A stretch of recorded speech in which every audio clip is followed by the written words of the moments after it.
Hey there, everyone. I'm Dom Tibbetts here at Central Rock Gym in Buffalo, where sitting next to me, I think, is a familiar face you all will recognize. This is a former Super 7 Athlete of the Week, now two-time Super 7 Athlete of the Week, Colden Floss out of Clarence. Hi. Colden, we are back because you have been quite busy since we last talked in February. Let's start right with a literal month after we talked. You go to New Jersey and Pennsylvania and place first in rope climbing competitions. Break down what went into that first place performance from you. The first place, I swept all through the rope season, but I've always been good at rope climbing. I love to rope climb, and I was just really, very focused, and most importantly, I just had fun while I was doing it. Last time we had talked, there was that second place finish, and you're working so hard to get back and start winning these golds and start winning these first place. How much motivation was your past climbing season coming into that event in terms of you just wanting to kind of finish the job that was started? So last climbing season, when I was in first year Youth C, I didn't even qualify for Boulder Nationals. I was very upset about that. Was not happy with my performance, but then this year I came rocketing in to the season, and I ended up taking second at Boulder Divisionals, and then did really well at Nationals. So yeah. Colden, tell me a little bit just about how the summer went for you. You're in all over the country, right? Utah, Kentucky. Tell me a little bit about that. So I went outdoor climbing a lot after Nationals, but I was in Utah for a couple weeks for Youth Climbing Nationals. I placed 13th in both rope and boulder divisions, and while I was happy with my performance, there were definitely some areas of improvement, mainly with competition style movements.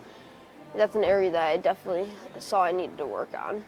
You came back and, we talked about this last time, and I was talking to your dad a little bit about this too. You're someone who might be a little bit hard on themselves. I think, it's easy for someone like me to look at you from the outside and be like, why is this kid so hard on himself? He's 13 years old. He's such a skilled climber, does such a great job. But you also come back with a lot of things that you want to learn from a lot of these things. Why do you think, you push yourself to be the best you can be?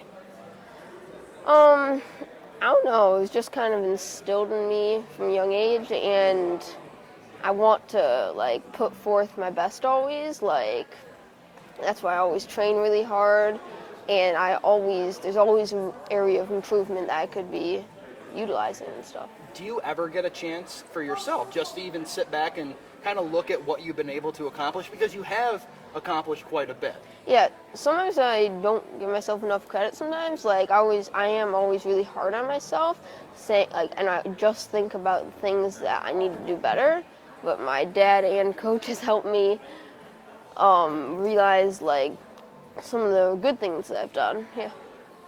One thing I was talking with your dad off camera too is that you have to go, you're in Buffalo and Rochester, sometimes over just across the border in Canada to train.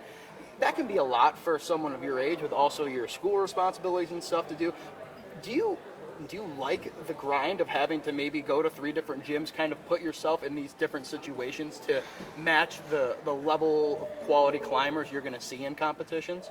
It's a lot, I have to say. It is a lot to have to drive 3 hours up into Canada on a Wednesday night and doing homework in the car, not getting to bed till 2 in the morning. Then the next morning waking up at 6 to do my morning workouts, then repeating that process over the next night. Tell me a little bit about what we got looking ahead. So in October, you're heading actually to my hometown in Syracuse. What's kind of in store there? What can we expect from you there? I'm gonna come out strong. Sorry for the short answer, but yeah, I hope to come out strong. I've been training a lot ever since Nationals. I've been working out a ton, putting in a lot of work, and yeah, I'm gonna come out strong, and I hope to carry successes and momentum through the climbing season all the way to Nationals. You're also moving up now from Youth C to Youth B, correct? Is Yeah. that the right move? So, just in that, tell me, I guess, what that's like for you to finally take that step and move up to the next division? Because I guess for as fierce of a competitor as you are, there has to be kind of like an eagerness to do it so you can start showing, improving yourself, I guess, on a bigger stage. Is that kind of right? Yeah, like I'm now able, like if I get top 3 at nationals, my dream is to qualify for Youth Worlds. I'm now able to do that. I am so excited to finally be able to do lead climbing in comps. That's my favorite discipline of all. And yeah, I'm excited for the challenge, especially being really short. And I'll be competing against like bigger kids, older kids this year. I'm excited. All right, so you see why I had to come back and talk to Colden. The guy is a champion who's working his way up the ladder still. There's a lot that he's looking to improve upon, but folks, let me tell you, the best has just started. Am I right, Colden? Oh yeah. All right. I'm stoked for this season and the seasons to come. Thank you. Well, as you know, that's why Colden Floss is this week's Super 7 Athlete of the Week. All right, for Colden, I'm Dom. That's it. 7 Sports Buffalo. See you.